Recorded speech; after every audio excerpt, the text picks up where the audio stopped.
Hi guys, Gwyn Tips, a rydw i moyn bod yn ffarmwr.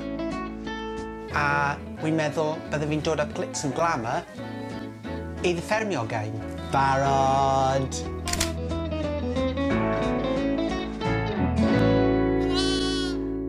So, y tro yma ni'n mynd i'r farm shop. Mae eisiau i fi prynu pethau yn y farm shop so fi'n gallu cael real farm go iawn. So, dyna le ni'n mynd heddi. I chi'n gallu gweld beth mae ffermiwr in the know yn prynu. A na beth i fi'n mynd i bod yn neud.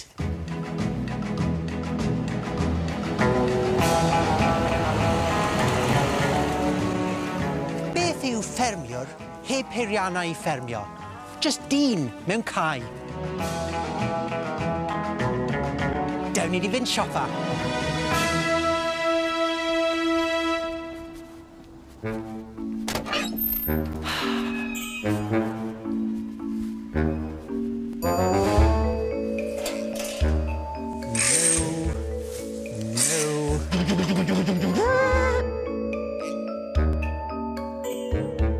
Nawr, yn aml iawn yn yr hen ddyddiau, bydde eisiau ffermwyr i gyfathrebu gyda gilydd nhw.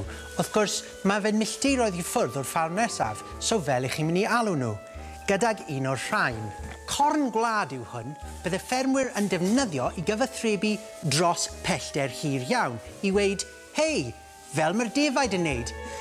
Ond dyddiau yma, chi'n gallu defnyddio un electronig. Chi'n clipo fe mewn i'r peiriant na, a just sgrechen. Charlie, I can see what you're doing with that horse.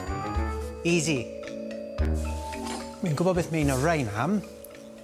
Basically, right, pan mae iar yn mynd yn stuck, gweud ar ben y barn neu rhywbeth, neu ar ben y iar tŷ, a mae eisiau ti cael nhw lawr, ond i chi ffili actually ole, mae gwell defnyddio un o'r rein, just i sgwpo fe lawr, chi'n gweld, achos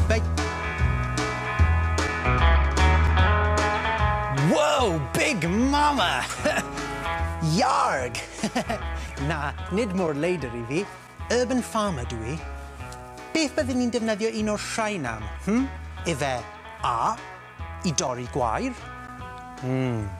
B, i gneifio defaid. Neu ec, i scratcho cefn fi. Chi'n iawn? Ec, i scratcho cefn fi.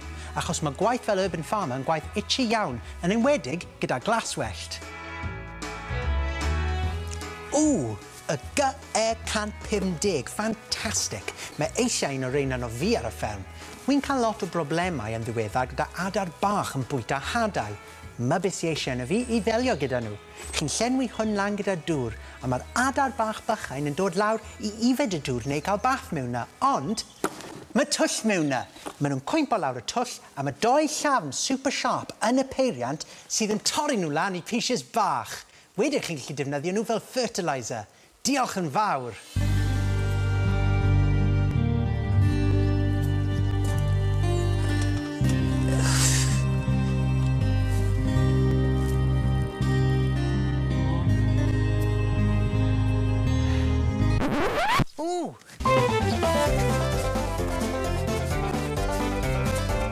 Yeah!